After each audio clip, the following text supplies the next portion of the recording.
when I was researching you for this interview, I came across the information that you've got a PhD in biomedical science. And I was wondering, can you tell me some pros and cons of having a science background as an editor of a science portion of a newspaper? Sure. So I think having a science background helps you some of the way. I think it will help you understand the scientific method, how science is done, that you have a hypothesis, you go away and test it, you see what your results are, and the whole idea of science progressing through falsification, through coming up with an idea, trying to knock it down. And if you can't knock it down, then maybe that's true, the truth, how the real world works. And obviously we only get so close to how the real world works through that method, but understanding that that's how science works, understanding that science is rarely definitive, that it will give you an answer, but it won't probably give you all the answers. Knowing the strengths and limitations of the scientific method and how it works, I think, are useful. I think if you have a scientific background, you're already equipped with that. If you don't have a scientific background, that's not hard stuff to learn. So I don't think it cripples people, particularly if they don't have scientific backgrounds, if they're doing science journalism. It can be a bad thing to have a science background if you're doing science journalism. One reason is that I think that one of the biggest problems I see and experience myself is that you go through a training where everything you write is caveated and written in a very distant way. You write in a language no sensible person understands, and you're using jargon so often that you can forget what the jargon means.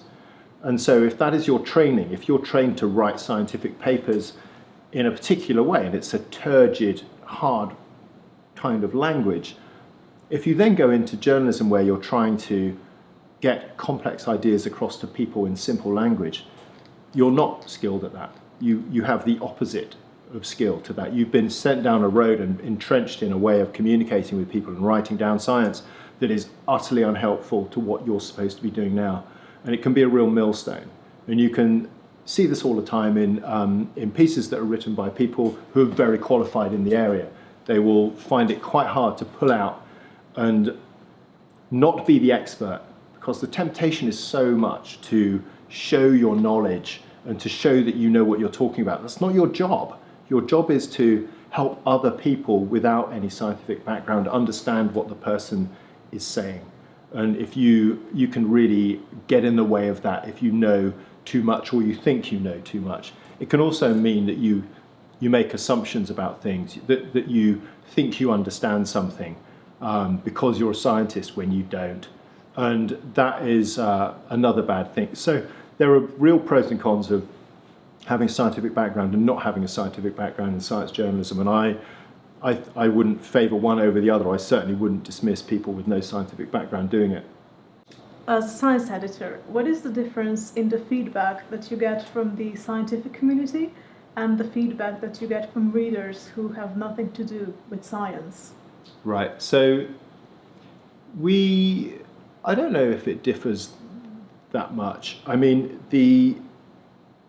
I think the scientific community will come from different angles. They will get in touch with us to talk to us about, suggest stories to us, to suggest angles for stories to us. They will come in and tell us whether we did a piece well or badly. Often from the material comes in from the public. These aren't separate groups of people. A lot of the people who get in touch with us, who we would call the public, will be scientifically literate and scientists sometimes, a lot of the time themselves.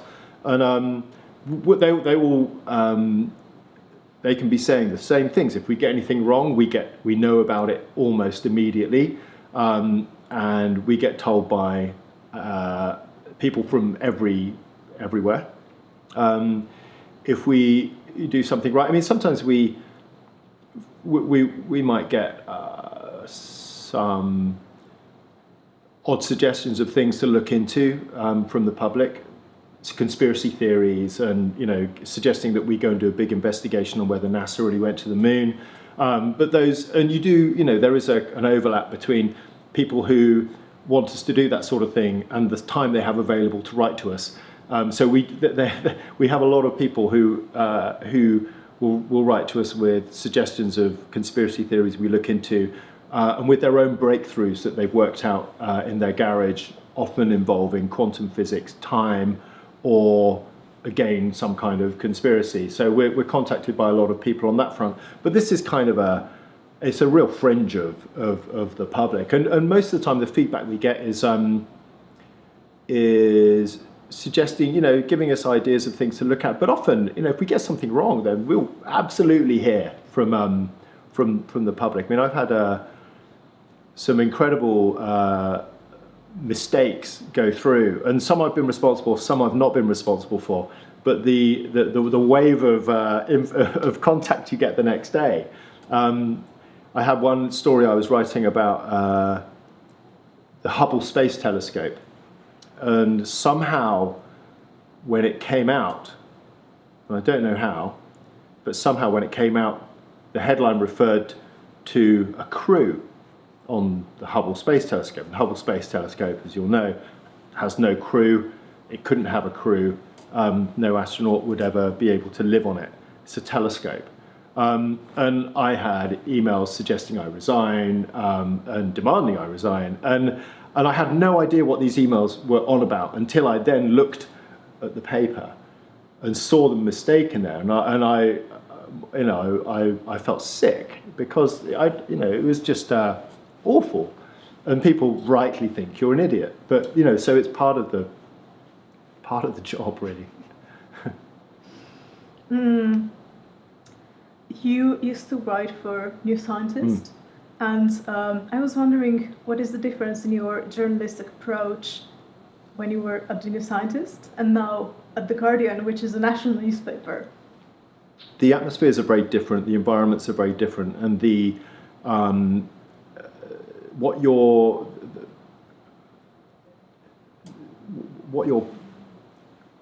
job is so much different. At New Scientist, where I loved and still love and had a fantastic time, you have a lot of very smart people who are good journalists who are all writing about science, and the magazine is dedicated to science, so you can explore that area really fully, and it's great to have. When you move to a newspaper, obviously you're in a world where science is a small thing, really. It's not something that many newspapers put on the front page every day, and so you have to have your stories are now having to compete against political events, world wars, wars around the world at least, and everything else that's going on in the world. You will still have very good journalists there, but you have so much more territory to cover, and that really changes things. It really changes the sorts of stories you go for.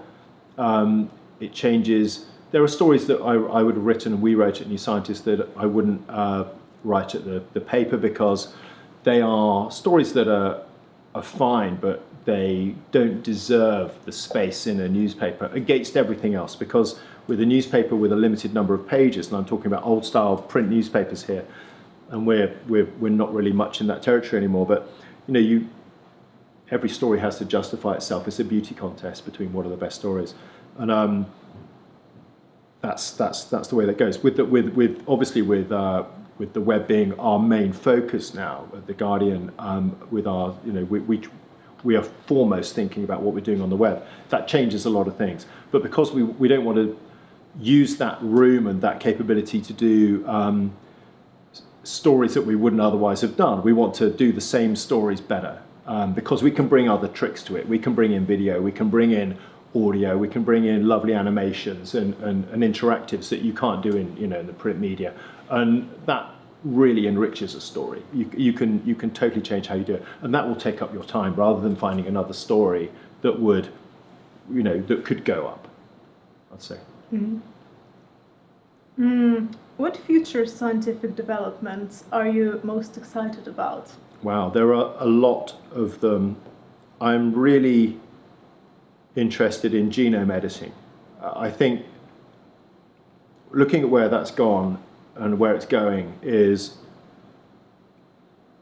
really exciting. I mean, the potential, and it is a potential at the moment. It's not a reality, but where that is going, I think, is utterly fascinating.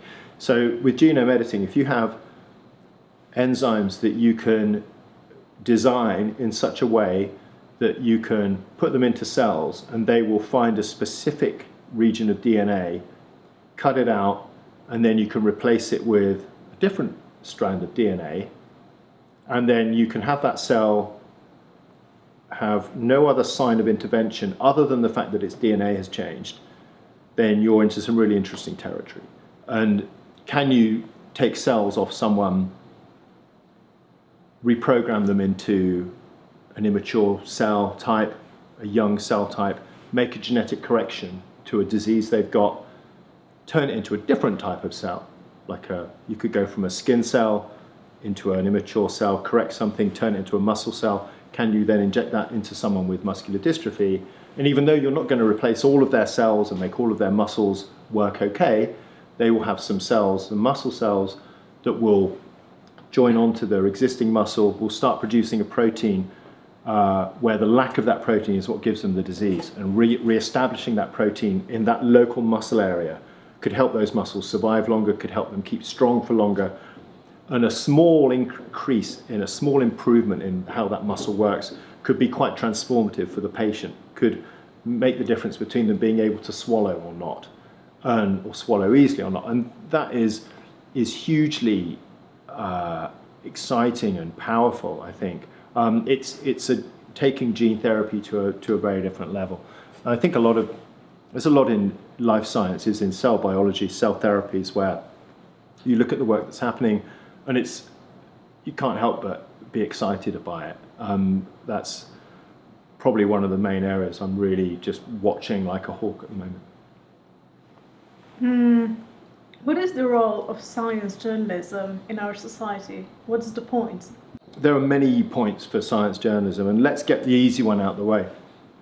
You can't get away from the fact that we entertain people, that a lot of the stories we do, people will enjoy reading them, they will enjoy sharing them because they are just make you go wow, because they are fascinating, and there is a positive thing about them. It's not a terrorist attack, it's not a banker being corrupt, it's a positive story, and we have to get that out of the way. But what the role do we play? We need to be doing that, but we also need to be holding science and scientists to account.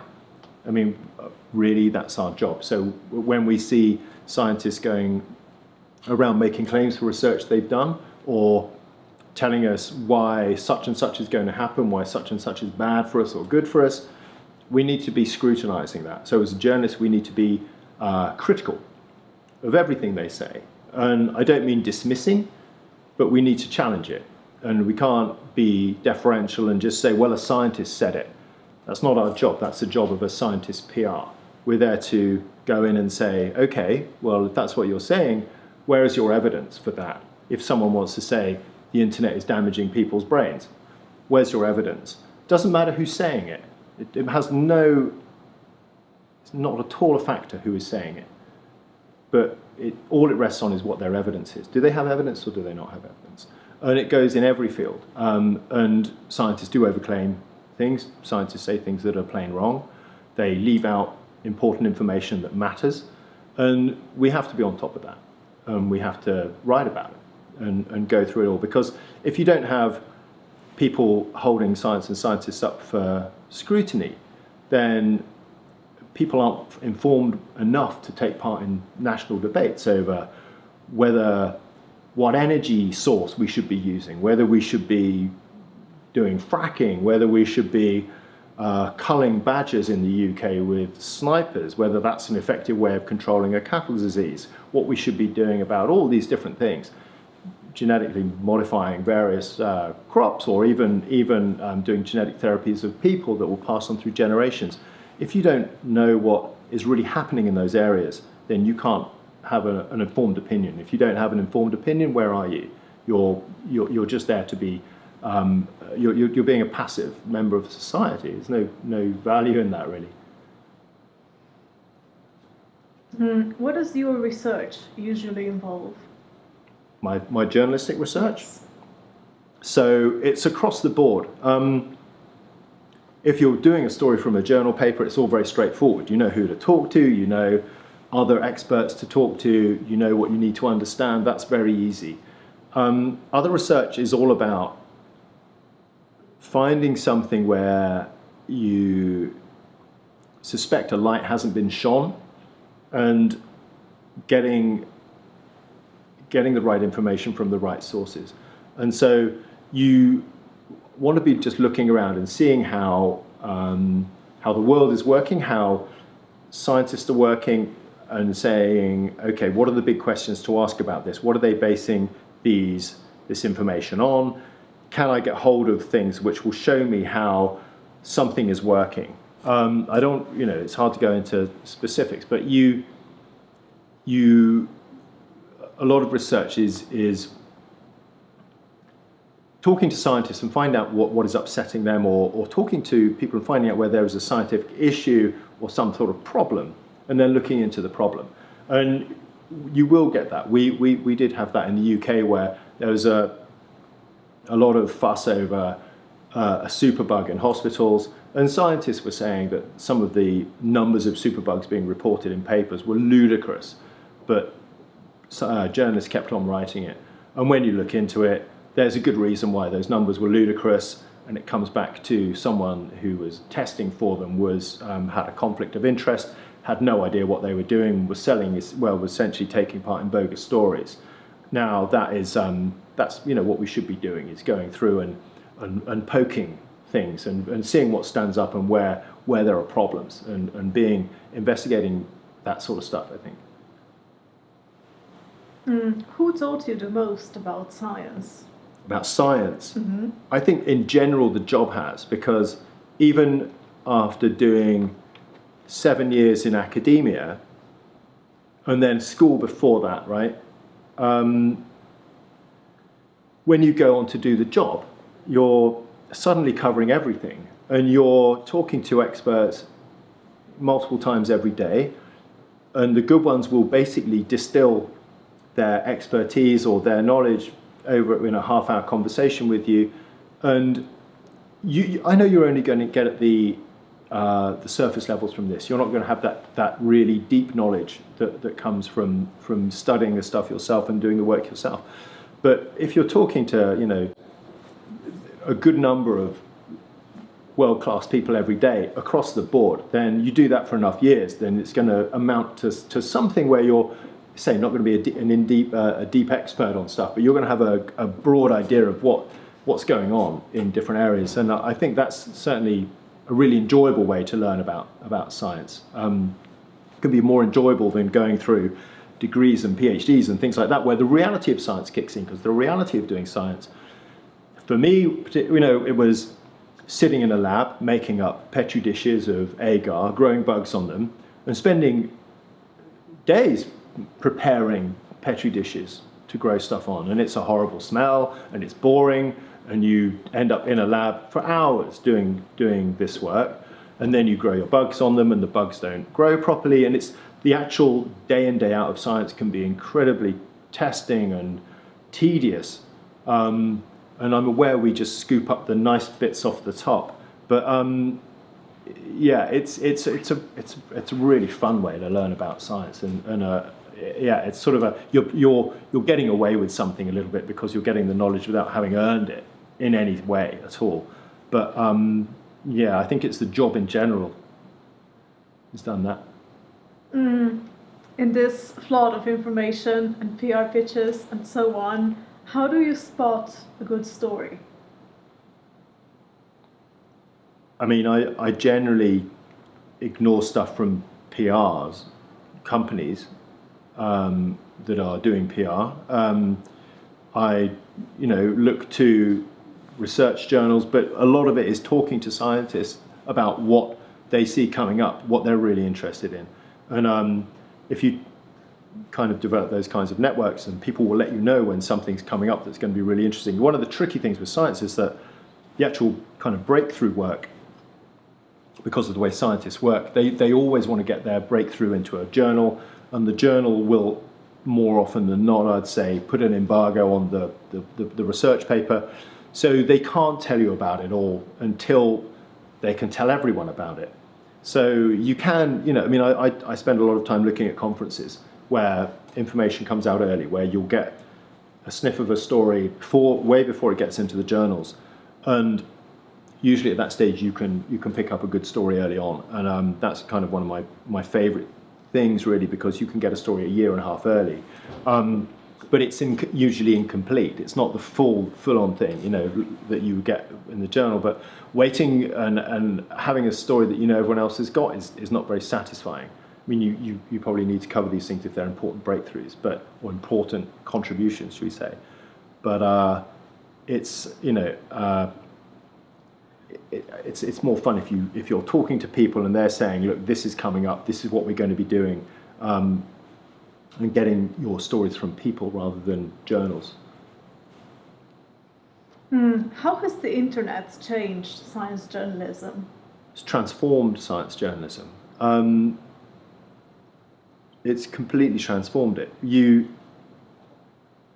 In the old days, I gather, people would write stories and they would come across as the authority, and there was very little way of any engagement. It was all one way from the journalist to the reader, and the journalist would write his piece and it would go out as with a kind of stamp of fact on it. Now it's completely different. I mean, you have it changes every aspect of it, and certainly that you can almost crowdsource stories, but you certainly will crowdsource opinions of stories. And so if there is a weakness in a story or a weakness in research, and both happen, the internet will ensure that groups of informed people immediately expose that. It's transformed. We would write about, and did write about, a procedure for making stem cells very simply, which has since been withdrawn. And the reason that was withdrawn was there was very quickly a scientist on his blog was blogging about how he was trying to replicate it. A lot of other people came in saying, scientists were coming in saying, we can't get this to work. And the reproducibility issue came in straight away, and there were problems from the start that were picked up. And this was scientists, how the internet has changed things for scientists, but as journalists, that story would have gone out and just stayed out there. But now the story is running because it becomes controversial, it becomes a different story about whether this was fraudulent, whether it was just a genuine mistake, and all these other questions come up. But also, in terms of how we even tell stories, I mean, that when there's a story we want to tell, we will, in the past, we would think, okay, how much, the only question was, how much do I write about it? Now it's, what's the best media to cover this story in?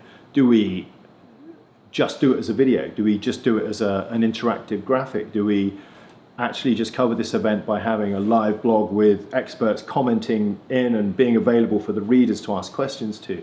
And you can do much richer stuff now. Before, you look at just a print story, it's just one piece that goes. There's so little to it now. If you see what we can do these days, it's just lovely. You can bring so much more, so many different voices. You can explore a story in different ways. A story can work purely as an animation, if that is the best way to get the information across. And it makes it more interesting for us because we're just thinking about how do we do it? Not only whether we do it or not and how many words, but how do we do it, and bringing in different people makes it good fun. One last question. Is there some very underappreciated field of science that you feel more people should know about? The most underappreciated field of science is chemistry. I don't say that purely because we're in a chemistry building, but it's true. Now, I don't know the answer to this issue, because you could employ an army of journalists to write about stories involving chemistry. That doesn't guarantee that those stories are read. It doesn't guarantee that the stories are interesting.